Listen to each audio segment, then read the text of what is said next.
이 시간 예배를 드리고 있는 교회에 있는 성도님과 또 각 가정에서 예배드리고 있는 모든 성도님들에게 하나님의 은혜와 평강이 넘치기를 바랍니다. 도널드 맥클로우가 쓴 책 가운데요, 가장 어울리지 않는 곳에서 행복 찾기라는 책이 있습니다. 그 책에 보면 행복은 이런 것이야 이렇게 이야기하지 않고 행복은 이렇지 않다고 이야기하고 있습니다. 그래서 행복이 아닌 것에 대해서 얘기하는데 그 내용 중에 하나가 이것입니다. 자신에게 만족스러운 느낌, 기분 좋은 느낌, 자신만만한 느낌, 무엇인가를 이룬 듯한 느낌, 인간의 고통에 초연한 느낌, 마음대로 해도 될 것 같은 느낌, 스트레스와 갈등이 없어진 느낌, 세상의 인정을 받는 느낌 등이 행복이 아니라고 얘기합니다. 진정한 행복이란 느낌이 아니란 얘기죠. 참 행복은 하나님과 올바른 관계를 맺을 때 오는 마음의 상태가 참 행복이라는 것입니다. 그래서 진정한 행복을 가진 사람은 기쁜 느낌이나 기쁘지 않은 느낌 모두를 다 감당할 수 있는 힘을 가진다는 것입니다. 그래서 진정한 행복은 나의 감정 상태가 아니라 하나님과의 관계에서 주어지는 것임을 이 책이 얘기하고 있습니다. 저는 이 책을 보면서 행복이라는 개념뿐만 아니라 모든 것을 우리의 생각이 아니라 하나님의 관점에서 보고 생각해야 되는 것들을 다시 한번 생각하게 되었습니다. 우리가 이 땅을 살아갈 때 문제도 마찬가지인 것 같습니다. 우리가 이 땅을 살아가면 누구나 문제들을 만나게 되어 있습니다. 우리가 또 코로나19로 인해서 여러 가지 많은 우리의 삶의 문제들이 있지 않습니까? 그리고 그 문제들에서 어떤 결정을 내리게 되어 있습니다. 근데 그 일들을 판단하고 결정하는 것은 사람에 따라 달라지는 것 같습니다. 우리가 참된 예수 믿는 사람이라면 하나님의 말씀에 따라서 그 문제들을 보고 결정하게 될 것입니다. 어쨌든 사람들은요, 어떤 문제나 상황에 부딪혔을 때에 나름대로의 기준과 생각들을 가지고서 판단하고 결정하게 되어 있다는 것입니다. 여러분 어떠세요? 많은 사람들의 판단하고 결정하는 요인 중에 하나가 내가 알고 있는 지식이나 경험입니다. 어릴 때는 부모님이나 선생님을 통해서 그것을 배워서 모두 형성됩니다. 또 성장해 가면 또 따라서 사회적 분위기 가운데 속에서 일을 하는 가운데 사람들을 만나는 가운데 여러 가지 많은 생각을 습득해서 경험을 쌓아서 판단하게 됩니다. 그래서 이것이 그 사람이 가지고 있는 하나의 인생관이 되고 판단의 기준이 됩니다. 모두 다가 어떤 문제나 상황에 부딪혔을 때 나름대로의 기준과 관점을 가지고 그 문제를 생각하고 결정합니다. 근데 문제는 이런 인간의 지식과 경험이요, 하나님의 말씀과 서로 갈등을 일으킬 때 우리가 어떻게 결정하고 행동하는지 부분들이 오늘 본문의 말씀의 한 부분입니다. 사실 오늘 본문의 말씀은 하나님께서 인간을 구원하시기 위해서 제자를 부르시는 사건의 맥락입니다. 이것이 오늘 본문의 가장 중요한 부분이긴 하지만 또 우리의 삶에 있어서 신앙생활에 있어서 정말 중요한 부분들을 동시에 말씀하는 말씀이긴 합니다. 우리가 가진 지식과 경험이 하나님의 말씀과 갈등을 일으킬 때 우리가 어떻게 해야 될까요? 첫 번째는요, 말씀과 지식이 충돌할 때 우리 아는 지식과 경험을 다 내려놓고 말씀을 믿고 순종해야 합니다. 그러면 주님이 베푸시는 은혜와 말씀의 놀라운 체험들을 우리의 삶 가운데 누릴 수 있습니다. 오늘 본문의 말씀 우리가 계속해서 이렇게 매일 성경을 우리가 묵상하고 있어서 묵상하는 본문 중에 하나의 누가복음입니다. 여러분이 잘 알고 있는 말씀입니다.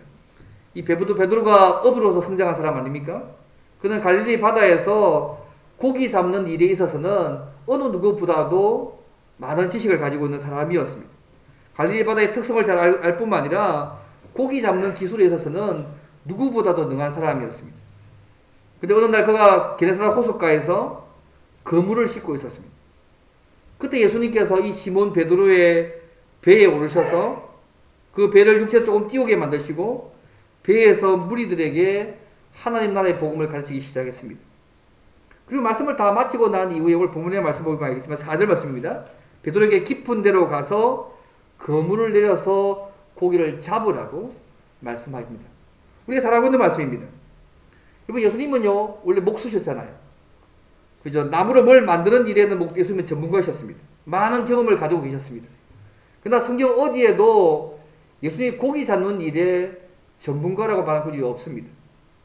지금요, 이 베드로의 상황이 어떤 상황이냐면, 밤새껏 고기를 잡아도 얻은 것이 없어서 이제는 다 이제 그물을 씻고 있는, 이제 다 끝났다 생각하고 그물을 씻고 있는 피곤에 지쳐있는 베드로에게 주님께서 깊은 데로 가서 그물을 내려서 고기를 잡으라고 말씀합니다. 여러분, 이 말씀을 들었을 때 베드로 입장에서 볼 때는 이 말씀을 순종할 수 없는 이유가 더 많을 겁니다. 지난밤에 그죠? 밤새도록 고기를 잡았지 않습니까? 근데 아무것도 못 잡았던 실패의 경험을 그가 가지고 있습니다. 심지어 그가 지금 피곤합니다. 그죠? 밤새도록 해서 얼마나 피곤하겠어요.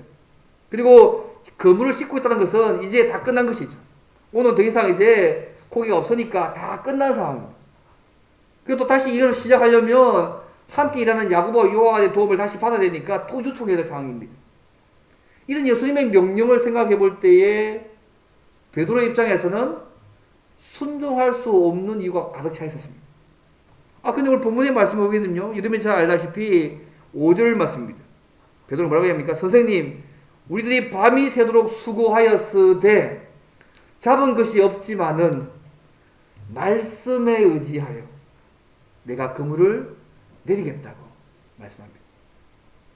내가 할 수 있는 모든 방법을 다 동원해서 내가 실패했고 이 상황이지만 당신의 말씀에 의지하여서 내가 그물을 내리겠다고 말씀하고 있습니다. 빈배에 어쩌면 업으로서의 오늘 실패의 경험이 있고 그 실패의 그 자리에서 그분 찾아오셔서 그가 했던 그 모든 허물로 돌아가서 아무것도 없는 그 상황 속에서 똑같은 논리로 그분께서 말씀을 하고 있습니다. 이때 베드로가요, 말씀에 의지하여서 그물을 내리겠다고 말하고 있습니다. 이 말씀을 볼 때 가끔 우리가 신앙생활을 할 때에 세상에 익숙해진 우리의 지식과 경험과 상을 때로는 포기해야 될 때가 있음을 본문이 알 수 있습니다. 우리가 세상의 모든 지식을 무시하란 말이 아닙니다. 그 경험이 필요하고 그 지혜가 다 중요하지만 정말 중요하게 생각해야 할 것은 우리의 지식과 경험과 하나님의 말씀이 서로 갈등을 일으키게 될 때에 우선순위를 어디에 두어야 하냐입니다. 우리의 지식, 우리의 경험, 우리가 살았던 삶의 많은 부분과 주의 말씀이 갈등과 충돌될 때에 어디에 우리가 우선순위를 두고 살아갈 것인가 것입니다. 오늘 베드로는요, 소위 업으로서 전문가지 않습니까? 그가 가진 모든 지식을 다 동원했지만, 그가 가진 모든 경험을 다 동원했지만 한 마리 고기도 잡지 못했습니다. 여러분, 주님께서 베드로에게 깊은 데로 가서 그물을 던졌을 때 베드로가 그거 안 해봤겠어요? 깊은 데 안 던졌을까요? 던졌습니다. 그가 할 수 있는 모든 걸 다 해봤을 겁니다. 그날 밤에 만 깊은 데로 가지 않았다고 보는 거 이상할 겁니다. 깊은 데로 가서 했겠죠. 그 말 속에 이제 선생님, 우리가 밤이 새도록 수고했다고. 우리가 할 수 있는 모든 일은 다 해봤다는 것입니다. 그런 상황 속에서 실패의 경험이 있고 힘든 상황 속에서 어쩌면 인생의 실패 가운데 있는 베드로에게 주님께서 오셔서 깊은 데로 가서 그물을 내려 고기를 잡으라고 말씀하고 계십니다. 순종할 수 없는 말씀이잖아요. 받아들일 수 없는 말씀이잖아요. 그럼에도 불구하고 지금 베드로가요, 예수님의 말씀에 의지하여서 순종하고 있다는 말씀을 기억하면 좋겠습니다. 말씀에 의지하여 내가 그물을 내리겠다. 우리가 이 말씀을 볼 때 단순히 베드로가 오늘 이 상황만 듣고 주님의 말씀에 순종한 것처럼 보이지만 사실은요, 이 사건 앞에 꽤 많은 사건이 있었습니다. 첫 번째 사건은 누가 보면 4장에 보게 되면 예수님께서 베드로의 장모의 열병을 고쳐준 사건이 4장에 나옵니다. 그 사건을 베드로가 경험합니다. 두 번째 사건은 오늘 본문의 1절부터 3절에 보게 되면 예수님께서 그 빈배의 베드로의 배에 올라타셔서 무리들에게 하나님 나라의 복음을 가르치는 모습을 또 베드로가 들었습니다. 그래서 그 모습을 베드로가 들었습니다. 또 요한복음 1장에 보게 되면 베드로의 형제 안드레가요, 베드로를 예수님께 데리고 가서 만나게 하는 사건이 요한복음 1장에 나옵니다. 이때 예수님이 베드로를 향하여서 장차 개바라 하리라고, 반석이 되게 하겠다고 요한복음 1장에서 주님이 예언하셨습니다. 이 모든 부분들을 베드로가 이 물고기 잡기 전에 다 경험했습니다. 아마 요한복음의 기록이 제일 먼저일 겁니다.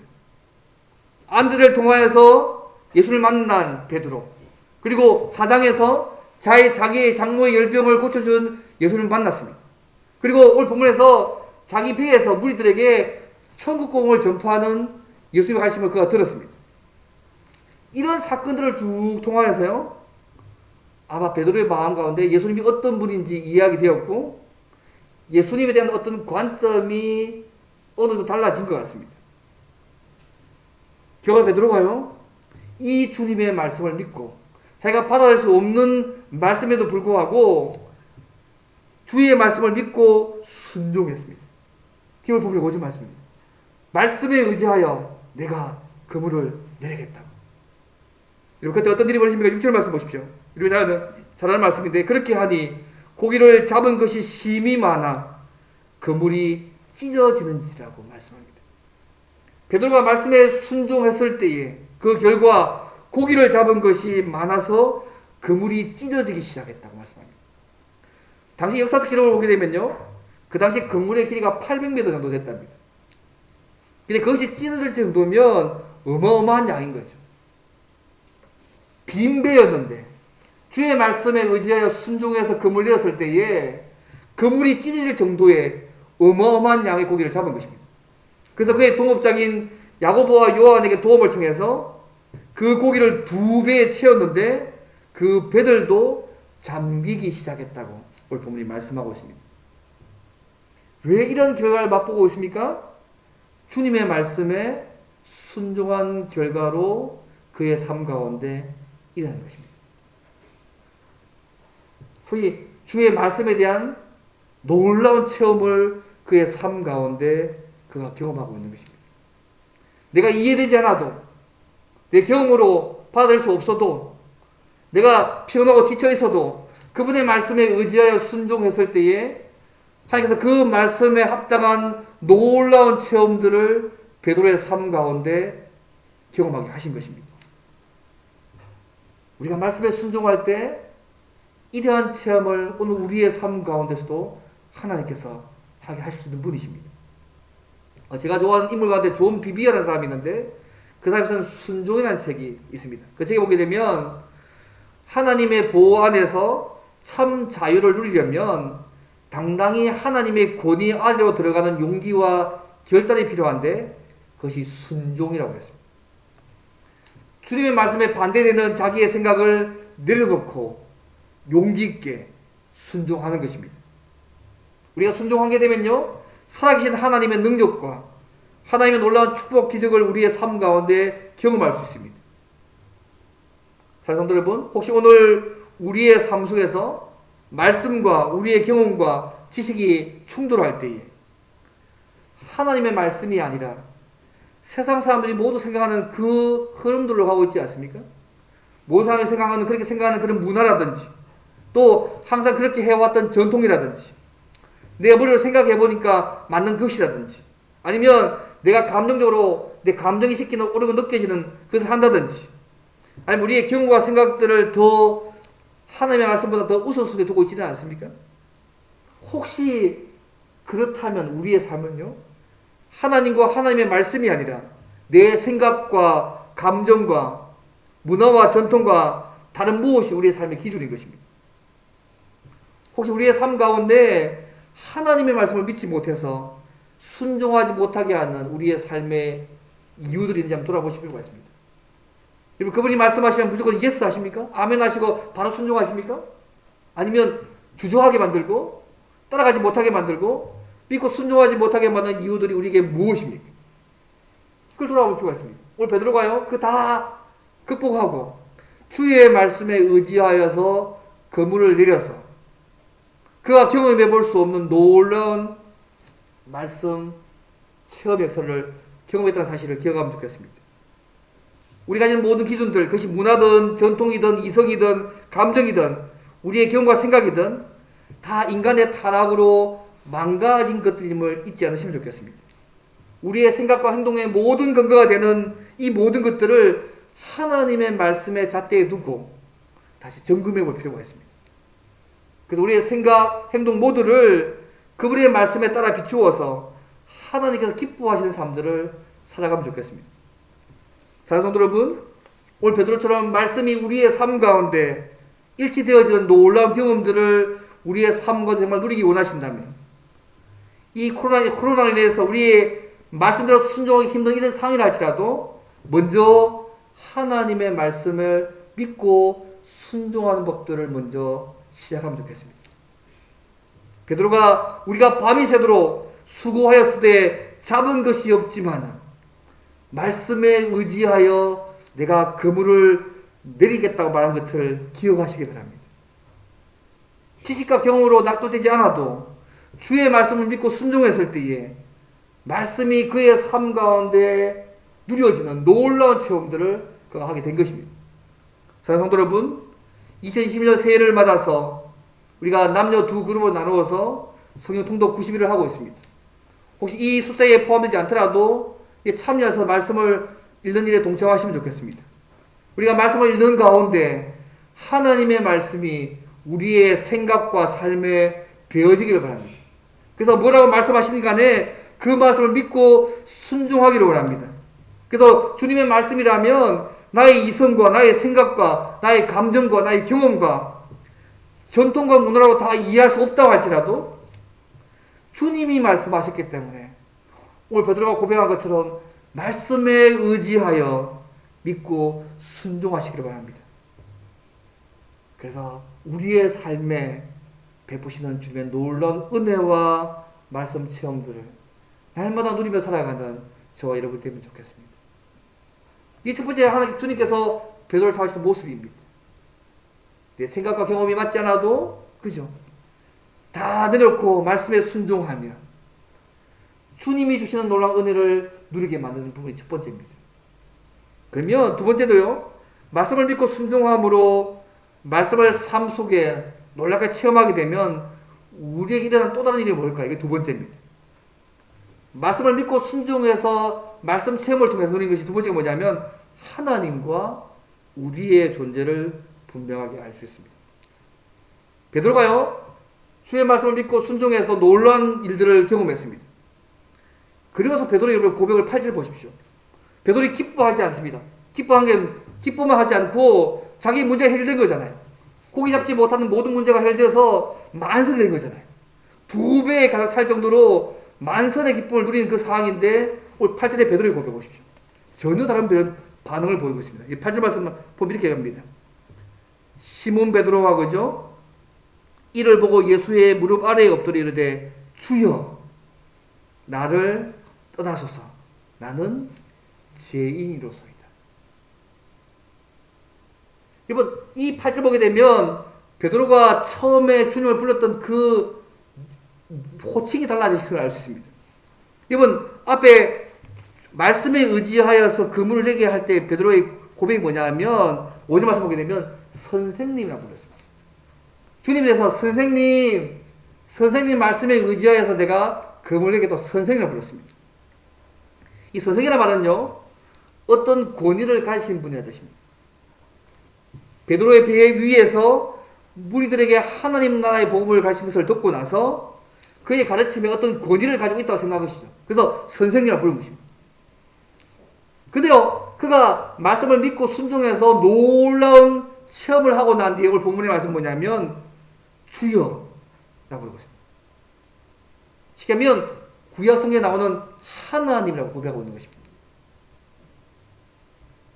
베드로가 지금 세 번째 계속해서 주님을 만났지만 그의 고백은 선생님 정도 수준이었는데 그가 말씀을 믿고 순종하고 난 이후에 놀라운 체험을 하고 난 이후에 그의 고백이 뭐냐면 예수님을 향해서 주여라고 쉽게 하면 하나님이라고 고백하고 있다는 것입니다. 예수님을 우리의 구주와 하나님을 고백하는 것 우리의 삶에 정말 중요한 핵심인 고백입니다. 베드로가 예수님이 가이사랴 빌립보에서 그죠? 제자를 부르셨을 때 사람들이 나를 누구라 하냐 할 때 베드로가 고백하지 않습니까? 주는 그리스도시요 살아계신 하나님의 아들이라고 고백합니다. 주님 우리의 구주실 뿐만 아니라 살아계신 하나님이시라고 그가 고백했습니다. 심지어 부활하고 난 이후에 의심하는 도마에게 주님이 나타나실 때 도마가 고백하지 않습니까? 나의 주님이시요 나의 하나님이라고 고백합니다.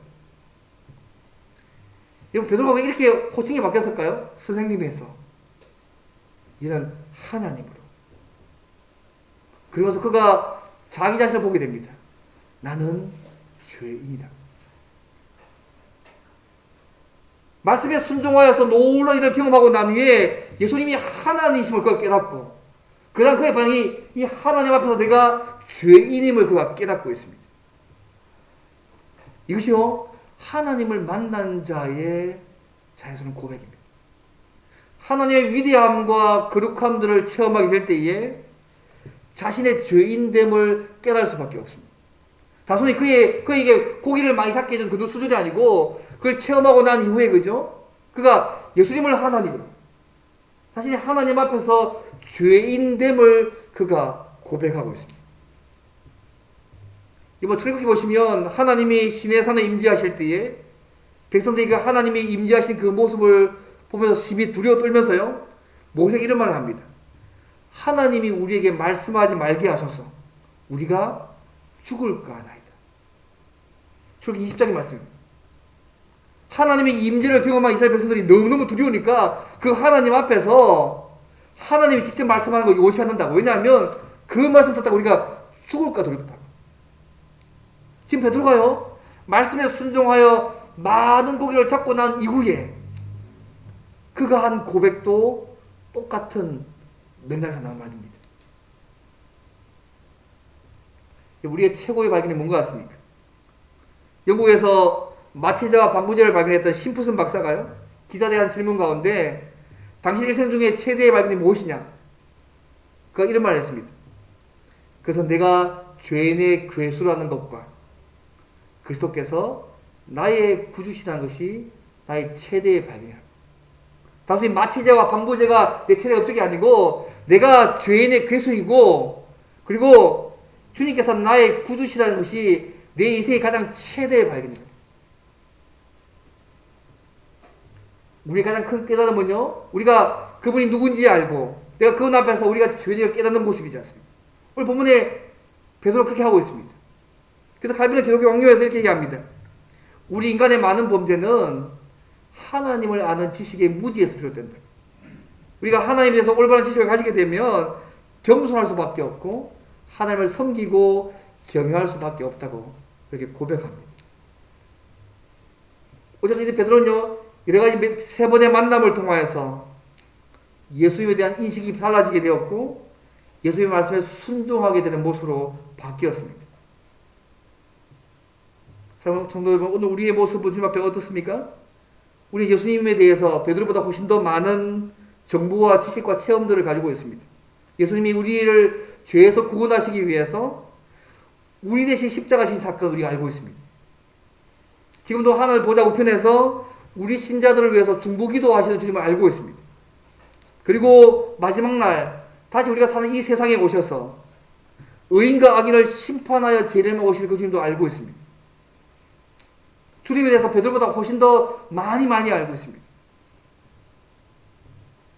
그럼에도 불구하고 혹시 여전히 예수님을 주님으로 섬기지 아니하고 우리의 지식과 우리의 경험을 절대시하고 있지는 않습니까? 하나님의 말씀보다도 우리의 경험과 주관들을 더 신뢰하지는 않습니까? 여러분 말씀이 상황을 변화시켜야 합니까? 아니면 상황이 말씀을 바꿔야 됩니까? 우리가 상황에 맞게 그분의 말씀을 바꾸어 적용하려고 할 때가 너무 많습니다. 이번 상황이 우리를 바꾸는 것이 아니고요. 하나님의 말씀이 우리의 지식과 현실과 상황을 바꾸게 해야 합니다. 지금 우리가 코로나19 때문에 힘든 상황 속에 있습니다. 어쩌면 하나님 앞에 신앙을 지켜가는 모습이 더 어려운 시대에 제가 살고 있는지 모르겠습니다. 더 어려운 상황 속에 있어서 이 상황에 위축되어져서 우리가 마땅히 그분의 말씀대로 순종하고 믿고 따라가야 될 부분에서 우리가 오히려 우리 자신이 바뀌어지면 안 될 것 같습니다. 오히려 하나님의 말씀을 믿고 의지하여서 그 말씀으로 우리의 지식과 현실과 상황들을 바꾸려고 할 필요가 있습니다. 하나님의 말씀과 우리가 처해 있는 상황과 지식과 경험이 다르게 보인다고 할지라도 그분의 말씀에 여러분 순종해 보십시오. 그 말씀을 순종할 때 우리의 삶에 어떤 것이 확인되지 않는다 할지라도 그 말씀대로 있는 사실을 믿고 순종해 보십시오. 그러면 하나님께서요, 우리의 삶 가운데 말씀대로 이루어 가시는 하나님을 우리의 삶과 누리게 하실 것입니다. 동시에 우리가 섬기는 하나님이 어떤 분이시고 우리가 그분 앞에 어떤 존재를 깨닫게 만들어서 겸손하게 하시고 하나님을 섬기고 경외하는 모습으로 살도록 만들어 가실 것입니다. 우리가 말씀을 믿고 순종해가 따라가면요, 하나님이 누구인지 더 알게 되어집니다. 하나님을 더 많이 알게 되어지면 우리 그분 앞에 겸손할 수밖에 없습니다. 그분 앞에서 그분만 섬기게 되어지고 그분 앞에서만 영광스러운 삶을 살려고 우리 모습이 바뀔 것입니다. 오늘 베드로가요, 이 체험하고 나서 예수님을 하나님을 알게 됩니다. 그리고 그 하나님 앞에 내가 죄인임을 깨닫게 되는 모습이 본문의 말씀입니다. 오늘 우리가 말씀을 통해서 믿고 순종했을 때 우리가 동일한 체험들이 주어질 것입니다. 하나님이 누구신지 더 깊이 알게 될 것입니다. 동시에 하나님 앞에 내 모습이 진짜 누구인지를 더 깨닫게 되어서 겸손하게 되시고 더 그분을 섬기고 그분을 경외하는 모습으로 살아가게 될 것입니다. 말씀을 믿고 순종함으로 하나님을 더 깊이 알아가고 우리 자신에 대한 바른 모습을 깨닫고 날마다 하나님을 섬기며 경외하는 저와 여러분 되기를 바랍니다. 세 번째입니다. 그러면 우리를 먼저 찾아오시고 만나주신 하나님은 우리가 어떤 모습으로 살기 원하실까요? 마지막 세 번째입니다. 말씀에 순종할 때 물고기 체험을 하게 만드셨습니다. 그다음 하나님과 사실 어떤지 알게 하셨습니다. 그렇게 하신 마지막 진짜 목적이 뭘까요? 그게 세 번째입니다. 하나님은 우리가 사람을 낚는 어부, 즉 주님의 제자로 살기로 원하십니다. 오늘 본문 사건은요, 단순히 베드로가 말씀을 믿고 순종했을 때에 물고기 체험을 했다, 그가 하나님을 만났다, 그래도 수준이 아니고요, 주님이 베드로에게 여러 번 나타나셔서 능력을 보여주신 실제의 목적을 본문이 말씀하고 있습니다. 그 말씀이 10절 말씀입니다. 같이 한번 읽어볼까요? 무서워 말라. 이제 후로는 내가 사람을 취하리라. 무서워 말라. 이제 후로는 내가 사람을 취하리라고 말씀하고 있습니다. 말씀 앞에 경건한 두려움으로 휩싸여 있는 베드로에게 무서워 말라고 말씀합니다. 죄를 깨닫고 하나님 앞에 설 수 없다고 있을 때 무서워하지 말라고 말씀하셨습니다. 왜냐하면 베드로가 하나님을 보고 난 이후에 두려움에 쌓여 있었습니다. 왜? 구약시대에는요, 하나님을 보는 자는 다 죽는다고 했습니다. 근데 베드로가요, 이 물고기 사건을 통하여서 예수님이 하나님임을 깨닫게 된 거잖아요. 자신이 죄임을 깨닫게 되어서 이제 죽을 두려움에 쌓여져 있는 것입니다.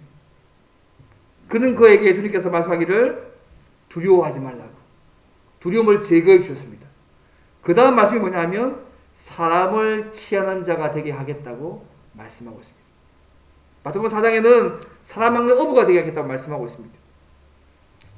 오늘 본문의 이것입니다. 왜 베드로가 이런 사건을 계속 경험하셨을까? 결국은 하나님께서 사람 낚는 어부의 삶, 제자의 삶들을 살도록 하기 위해서, 부르기 위해서 이 사건을 하신 겁니다. 오늘도 하나님 우리가요, 사람을 낚는 어부, 즉 주님의 제자로 살기를 오늘도 원하시는 분이십니다. 주님이 의도적으로 베드로 만나시고 그에게 능력 보신 실적인 목적이 무엇이냐면 베드로를 주님의 제자로 삼으시기 위해서입니다. 사람 낚는 어부가 되게 하시기 위해서 하나님께서 이런 모든 과정을 주님께서 하신 것입니다. 오늘 본문의 말씀의 앞에 4장에 보시면 4장 43절 이런 말씀이 있습니다. 내가 다른 동네들에서도 하나님 나라의 복음을 전하여 하려니 나는 이 일을 위하여 보내심을 받았다고 4장에서 말씀합니다. 예수님이 이 땅에 오신 목적이 뭐냐면 단순하게 우리의 문제들만을 해결하기 위해서 그것이 아닙니다. 현실의 문제를 해결하는 문제가 그 수준이 아니고요, 하나님 나라를 전파하기 위해서 이분이 이 땅에 오셨습니다. 그런데 오늘 주님께서 이 사명을 베드로를 부르셔서 그들로 하여금 이 사명을 이어가게 하시겠다고 말씀하고 있습니다. 여러분, 이 말씀을 듣고 나서 11절 말씀 보십시오. 베드로와 요한과 야고보가요, 베드로를 육지에 대고 모든 것을 버려두고 예수님을 따라가는 모습이 11절에 나오고 있습니다. 모든 것을 버려두고 주님을 따랐다는 말은 이제 예수님을 따라가고 본받는 삶에 자기 삶의 최고의 가치를 두었다는 것입니다.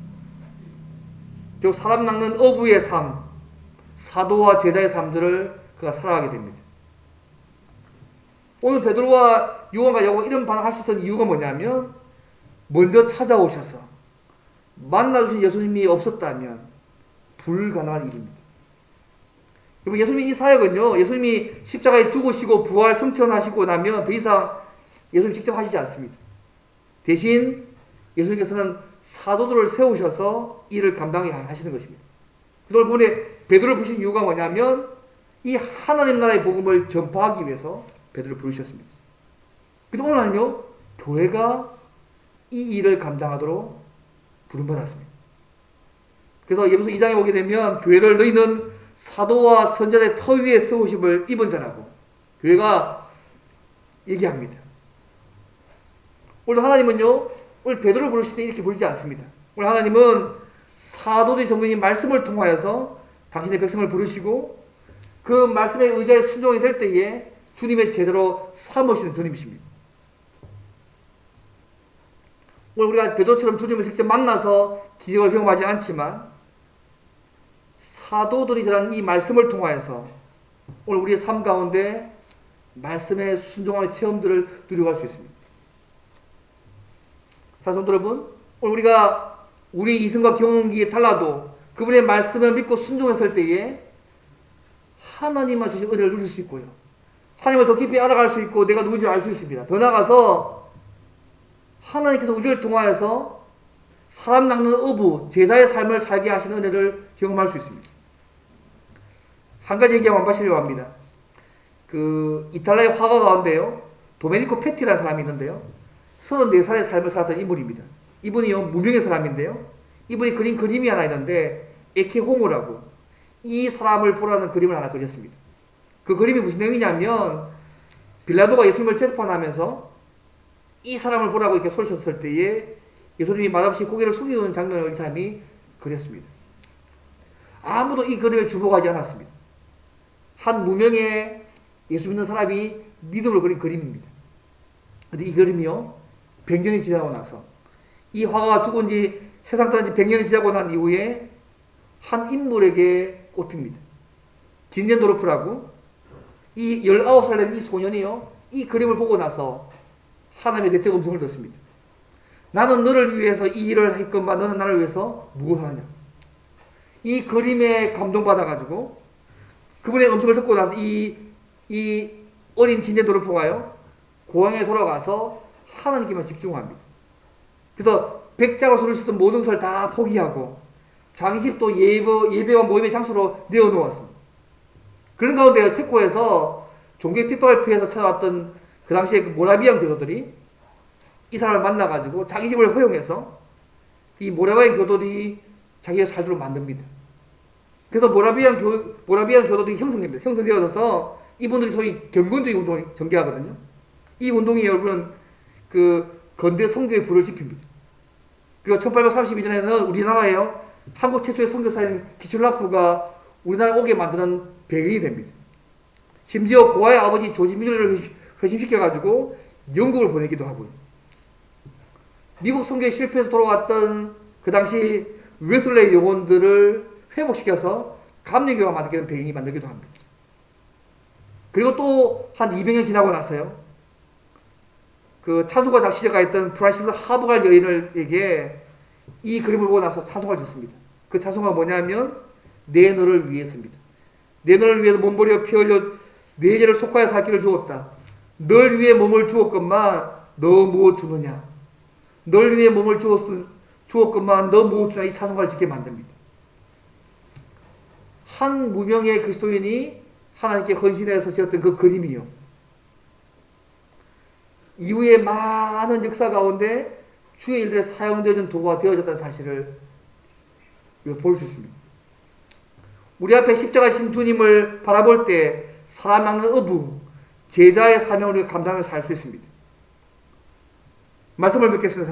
사랑하는 성도 여러분, 무엇을 위해서 살고 있고 어디로 가고 있고 무엇을 쫓고 있고 무엇에 우리 인생을 걸고 계신지를 다시 한번 돌아보면 좋겠습니다. 오늘 베드로에게 먼저 찾아오셔서 만나주신 주님의 은혜가 없었다면 평생 고기만 살았을 베드로였습니다. 그러나 그가 주님을 만나고 나서 사도와 제자의 삶을 사는 사람으로 바뀌었습니다. 그처럼 오늘 우리에게도 주님께서 먼저 찾아오셨잖아요. 찾아오셔서 주님과 말씀을 믿게 하셨기 때문에 오늘 우리에게도 주님의 제자로, 주의 자녀로 살게 하셨습니다. 이런 하나님 은혜에 먼저 감사하시면 좋겠고요. 더 나아가서 그분이 주시는 말씀은 무엇이라도 믿고 기도하며 순종하면 좋겠습니다. 그러면 오늘 우리의 삶 가운데 속에서도 베드로가 경험한 것처럼 말씀의 놀라운 체험 역사를 우리의 삶 가운데 경험하게 하실 것입니다. 때로는 우리의 문제를 해결하기도 하시고, 때로는 병을 치료하기도 하시고, 우리의 길을 열기도 하시고, 우리의 위로자가 되어주시기도 하시고, 우리의 모든 부분들을 하나님에 따라서 해결하게 하실 것입니다. 그래서 우리가 말씀을 믿고 순종해 가면 우리를 도와주시고 인도해 주시는 하나님의 은혜로운 체험들을 우리의 삶 가운데 누리게 될 것입니다. 더 나아가서 말씀을 믿고 순종할 때에 우리가 섬기는 하나님이 어떤 분인지를 더 알아가게 될 것입니다.